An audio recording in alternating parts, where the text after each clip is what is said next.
Čau lidi, už jsou tady zas a to, abych vám ukázal můj dnešní zimní trénink a ne, venku je celkem zima, u nás je -5 stupňů, tak nemůžu jít bohužel ven si zastřílet na terče, tak si aspoň tady postavím dolů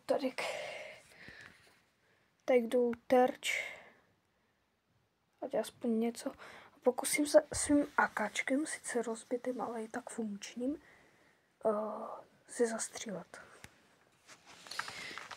Takže já už bych šel na to, možná přijde můj mladší brácha, který si bude chtít taky zastřílet, anebo mu taky asi půjčím pistolku, ale já bych šel na to, takže já vylezu z postele a odsud už jdeme palit bomby. Tak se dívejte na ten terč. Schválně si hitnu něco.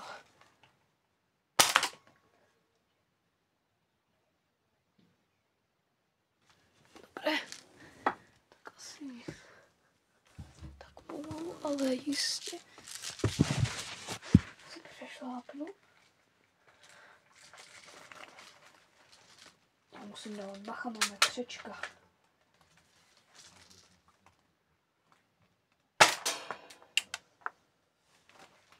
Dobré, se netrefil.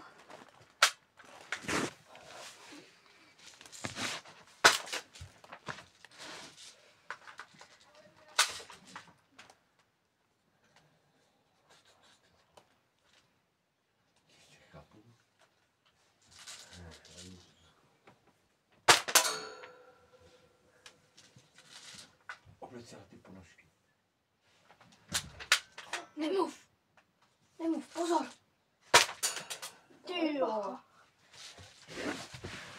Dobře, ty. Jo, dal jsem trefu. Hej, nejsou v tom okolí. Aha, v tom. Nejsou, nemá to zasun. Pozor. Já taky jdu. A musíš počkat. Já jsem Hej, ale logicky Neboj. uvažuj, že se to může odrazit na gampa. Neboj se. Au. Ustup.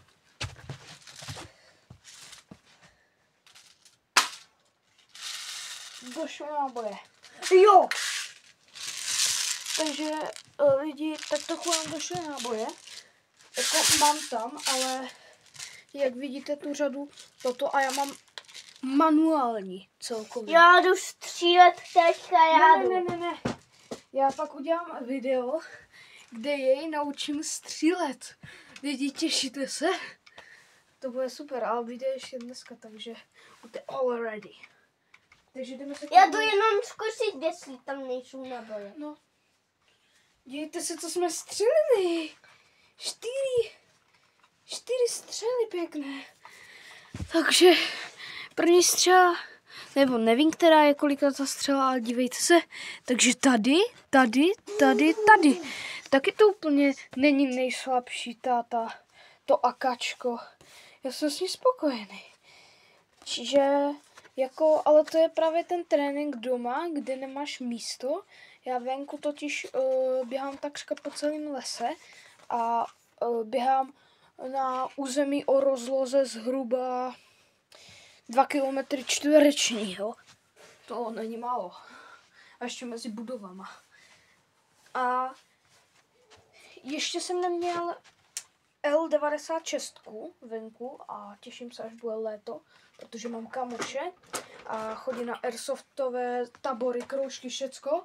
A on má tolik airsoftových zbraní, že já kdybych měl takovou výbavu, tak se cítím jako majster světa, takže...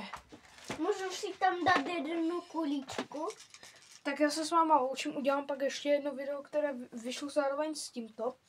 A Můžu počkej, si tam dát kuličku? tak zatím čau. Budete si muset počkat a já se s váma tímhle malým dítětem loučím, usměj se.